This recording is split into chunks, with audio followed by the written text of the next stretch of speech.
Okay, so I'm going to do this lesson on basically what is a function, because in order to really understand what you're working with when you work with functions, you need to understand what an actual function is.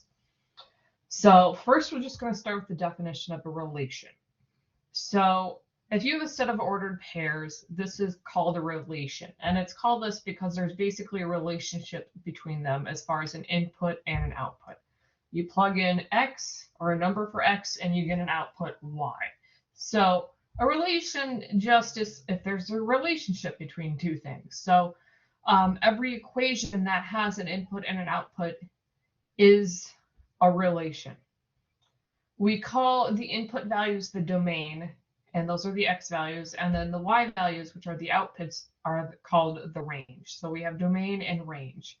So an example here, we have a relation, which is a set of ordered pairs. So it's a set because it has the curly braces and they're ordered pairs. And to find the domain and range, you're basically listing the x and the y values in your ordered pairs. So let's find the domain and the range for this example. For the domain, we need to have our curly braces, and we're listing the x values that are present in our relation. So we just have ordered pairs here. So we list the x value for each ordered pair. And we don't necessarily have to write them in numerical order. So we could just write them in the order that we see them. So the x value is always the first part of the ordered pair. So our domain is 2, -4, -3, and 4, because those are the inputs we have for our ordered pairs here. The range is the set of outputs. So it's a set, so I need to have my curly brace again, and then I'm listing all the y values. And again, I don't have to put them in any particular order, but I just put them in the order that I see them. And so we've got 5, 17, -5, and then we have 5 again, but I don't need to write it twice because it's already written down. So our range contains the 3 values, 5, 17, and -5, because there are 3 output values there. So a function, a relation is a function if for every input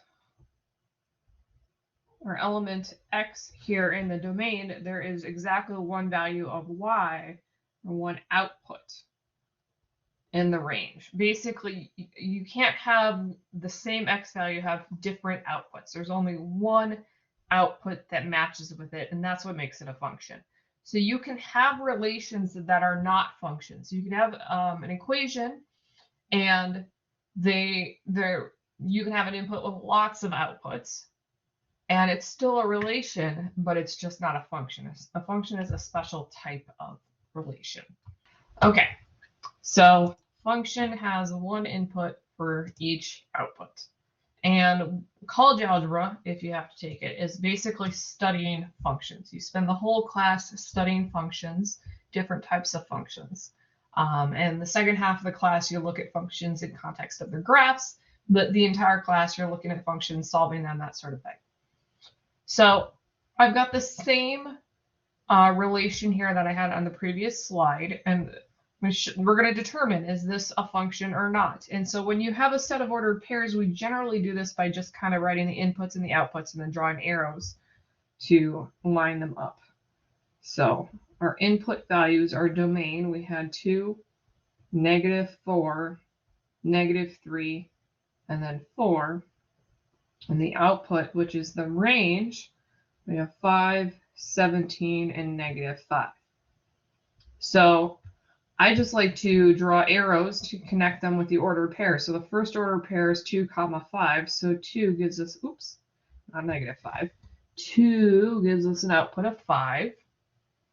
Then we've got -4, 17. So -4 gives us an output of 17. -3, -5. So -3 gives us an output of -5. And then 4 has an output of 5. So if you look at where the arrows are going, each input only has one output that it goes to. There's only one arrow leaving it. So that's what makes this a function, because each input has one output mapping to this. So if you had an input going to multiple outputs, like it had multiple arrows going from it, then it's not a function because now it has more than one output. Another way to determine if, or specifically we do this when we have equations or graphs, is we use what's called the vertical line test. You can actually also do it with ordered pairs. You can graph each ordered pair and then use the vertical line test, but it's usually used only with graphs or equations. Basically, if you can draw a line anywhere in the graph and hit two or more parts of the graph, it's not a function. So on the graph on the left, I could draw a line here and I only hit the graph in one place. But if I draw a line anywhere else, I hit the graph in two places.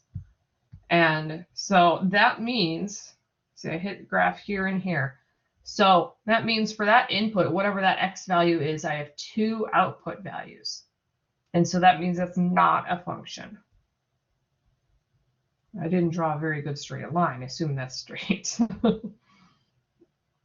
Now, on the other hand, we've got this graph on the right, and no matter where I draw my vertical line, again, pretend it's straight. I'm not very good at drawing vertical lines. I only hit the graph once. Now here it looks like I'm hitting it more than once, but you can see that it's actually slanted, so you technically don't. It's just because it's so steep, it's kind of hard to tell. But basically, you know, there's only one x value that goes to each one y value there. So this is an example of a function. So visually, you're just looking at is the graph like overlapping itself horizontally? If it overlaps itself horizontally, it's not a function. Otherwise, it's a function. So we're just going to go through several examples of relations to determine if they are functions or not. So we're starting with relations given in ordered pairs, sets of ordered pairs. And I always like to do these using my input-output method that I showed. We'll actually do domain and range here so you get some practice with those terms as well. So the domain is all the input values, those x values. So we've got -3, -2, 1, and 1 again. So I'm not going to write it more than once. Then we've got -1 as a y, the range is the y, 6, 3, and -2. And now I'm going to map my domain to the range, basically. -3 and -1, that's one ordered pair. We've got -2 to 6, 1 to 3, and then 1 to -2. So you can see that 1 goes to multiple values. 1 maps to 3 and to -2. So that's a problem because we have one input to two outputs. So that makes it not a function because of the fact that 1 has two arrows going from it.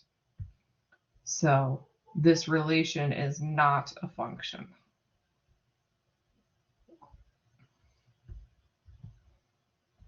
Now let's look at this other one that we have. So our domain and then our range. The domain is the input, range is the output. So our input, we have 1/2, -4, 0, and 1/2 again.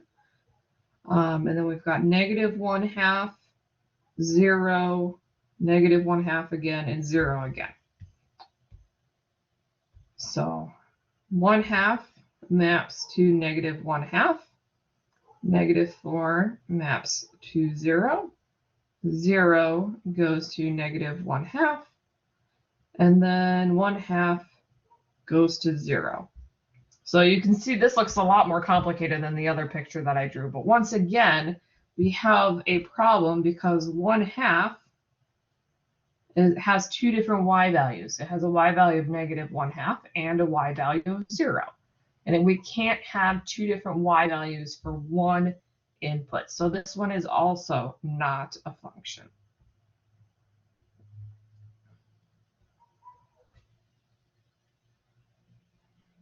It's okay to have a y to have multiple inputs. We just can't have an input have multiple y's. We're going in one direction, only input to output, not output to input. There is something that you learn about in college algebra where you have multiple outputs, or you have one output with one input. And if it goes both ways, that's something called one-to-one. But we're not covering that here. We're just giving you the basics on whether it's a function or not. And all we care about is inputs going to outputs. Here we've got relations, and these are now sort of graphical, like I've been turning our ordered pairs here. So you can have things that are relations that are not numerical. It's still a relationship between two things. And so we've got the pictures here already. So on the left, we've got cities, Houston, Dallas, and San Antonio, and then they're all going to Texas. So these are all cities in Texas. So this is a function because each city only has one state that it's in. So each input, the cities, has one state. So our domain, I should actually, let me just say our input is cities. And the output is the state it's in. You know, there are some cities that are actually in two states. Kansas City is a one that is would not be a function if Kansas City was on this graph, because Kansas City is in Kansas and Missouri. But we're not caring about all cities. We're looking at just the cities that are in this particular relation. And according to this particular relation, these three cities only have one state, so this is a function.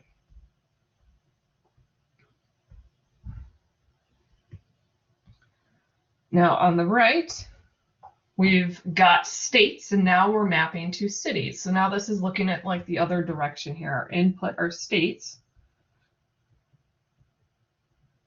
and the output are cities. And if you think about it, each state has lots of cities. So each state is going to have many outputs, and that immediately says that it's not a function because there's multiple outputs for an input. And you can see that in our picture as well. New York, in our list of states, we map it to the cities. We have Albany and Buffalo.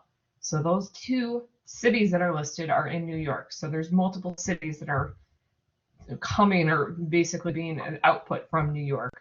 While California, there's only one city on the list, LA.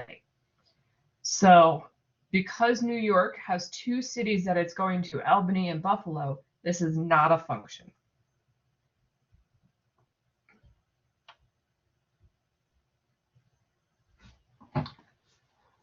So we're looking specifically at the pictures that were given here because we're considering just the domain and the range that they give us. So in general, if they didn't list all like specific states and specific cities, we could say that if your input states, your output is cities, it's not a function because each state has multiple cities.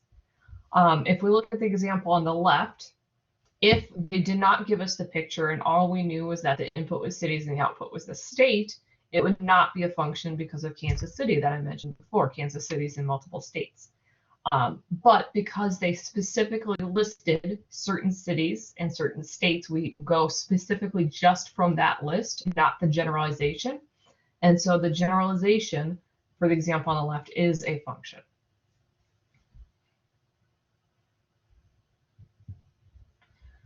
Here are some graphs now. So we're going to look at this considering the graphs to determine if they are functions or not. And so this is based off of when you have your vertical line test. So you're just looking, can I draw a vertical line and only, is there going to be overlapping y values here? So no matter where I draw a vertical, again, I'm not very good with drawing these vertical lines, but I can draw a vertical line there and I'm only hitting the graph once. And you can see that no matter where I draw it, I'm really only hitting the graph once. So this graph is a function. Now the graph on the right, because I have overlap here, this makes it not a function. As soon as you see two things that overlap there, that immediately means it's not a function.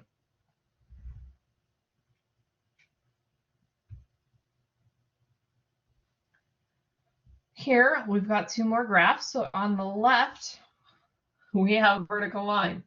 So the only place to draw my vertical line for the vertical line test is on top of our existing line. And it's hitting the graph like everywhere. There, for that input value of 2, the x value of 2, there's lots of y values that go with it. You know, there's a y value of 1, a y value of 2, y value, there's lots of y values. So that input has many, many, many outputs.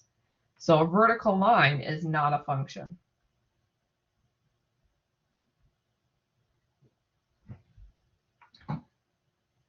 Now on the right, we have a relation, and it's just a series of ordered pairs. So this would be if you got a set of ordered pairs like we started with several examples ago, and then you graphed them. You would get something like this, where you just have a series of ordered pairs.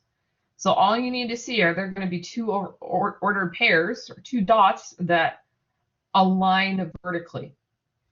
But there are none. Each of these, you know, if I draw a vertical line through each one, I'm only hitting one dot. I'm not going to overlap with any of the dots. So since none of the dots overlap vertically, this makes it a function.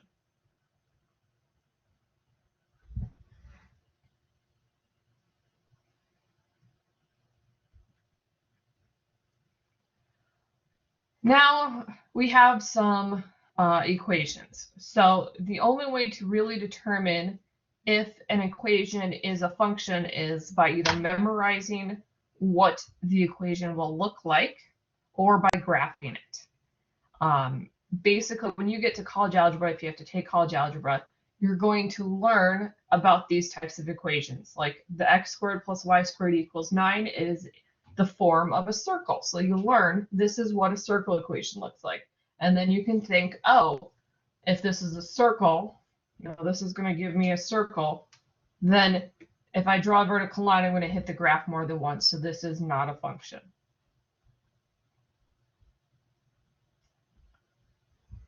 The graph on the right, we know, is a linear equation because we covered those last week. This is slope-intercept form, negative slope, so it's going to look like this.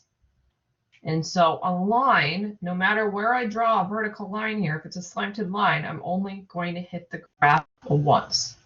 So this makes it a function. So I am going to open up Desmos to show you these pictures as well, as you know, you are not at the point where you can memorize what it's going to look like I have, but you do want to kind of learn these equations and learn the forms, so that way you don't even have to go in Desmos, but you can say, I know what type of equation this is what it looks like, so I know whether it's a function or not. So I open up Desmos here, and I'm going to graph our first one, x squared, oops, make sure I get out of there, plus y squared equals 9. So as I said, this gives us a graph of a circle. And so you can see, like here, I've got two y values for the same x value of 0. So we've got overlap here. So this is not a function. And it's the same thing anywhere here. The only place where it is would be at these two endpoints because there's no overlap there. But there's overlap everywhere else. There's more than one y value. So the circle here is not a function. And any circle is not a function. So if you memorize what a circle equation looks like, and then you know that it's not a function. It will never be a function. Circles will never be a function. Now let's look at this equation on the right. We've got our linear equation that we learned about, y equals negative 2x plus 5. So you've got that slant. And you can see no matter where I draw a vertical line, I'm only hitting our graph once. There's only one output for every input value. And so that's a function. Every slanted line is a function. So any linear equation that has a slope that makes it slanted is a function. There are special cases of linear functions, like the vertical line that we saw is not a function. Horizontal lines are. So as long as it's not a vertical line, a linear equation is a function, and it will always be a function. So if you memorize and you say, I have this equation and it's in slope-intercept form, I know that's a function because they will always be functions.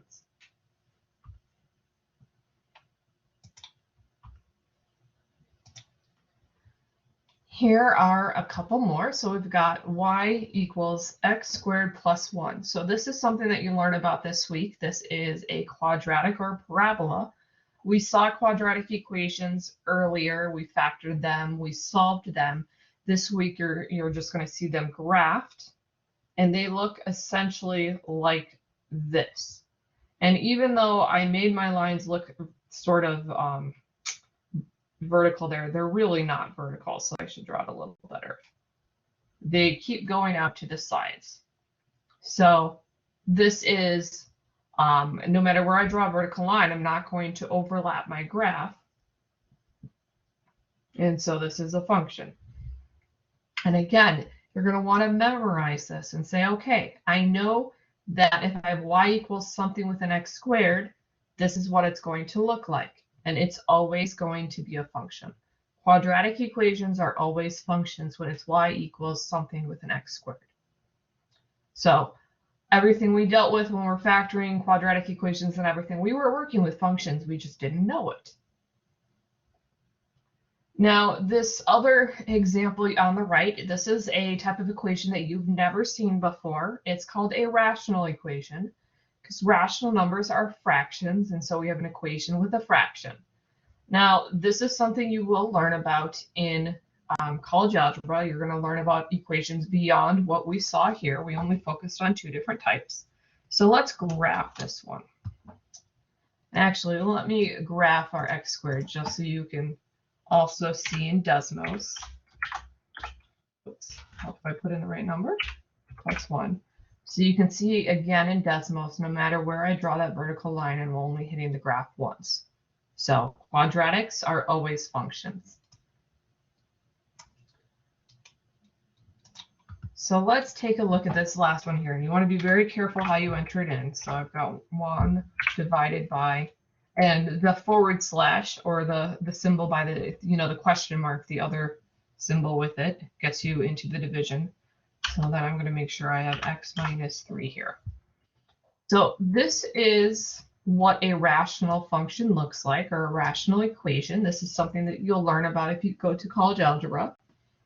And you can see, okay, here, if I draw a vertical line, it's only going to the graph once. And here, it looks like it's going straight, but you can actually see that it's slanted here because a little spacing is getting smaller between it and this vertical line. So it's not actually vertical. So you're only hitting the graph once here.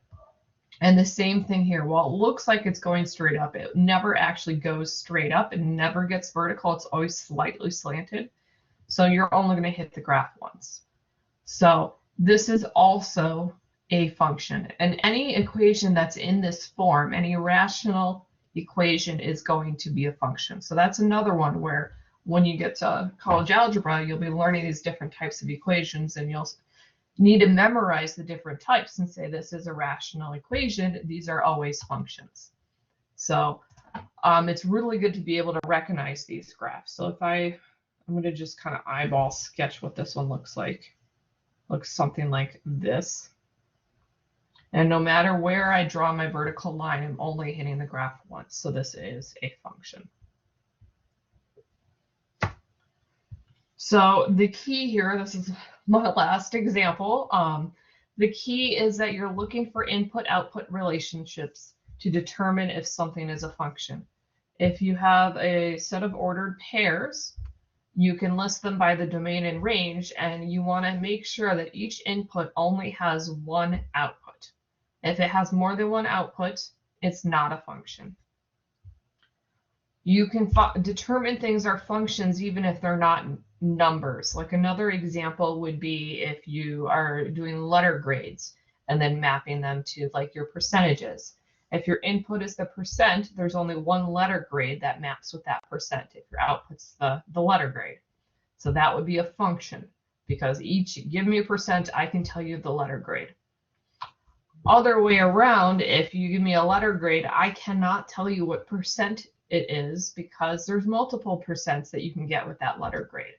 So that relationship, letter grade to percent, is not a function. It's sort of like the example here.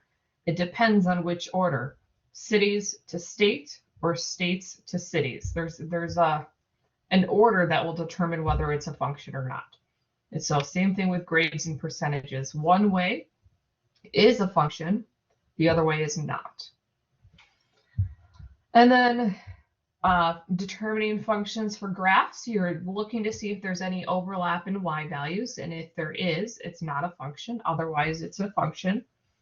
And certain types of graphs are functions or not a function. So lines are never functions, but you have things like circles that are not a function, or lines are a function. And if you recognize that type of equation, you know immediately if it's a function or not a function just based off of the form. So I'm gonna encourage you to try to learn these types of equations like a quadratic and know that's always a function. Rational equations, which again you'll learn about if you take college algebra, that is always a function. And when you go to college algebra, you'll learn about all these different types of functions. We look at square root equations. We look at cubic equations. We look at all sorts of different types of equations, absolute value equations. All of these are functions, and they're all different types of equations. And so you'll learn about, in addition to just solving linear or quadratic, you'll learn how to solve these other types of equations as well.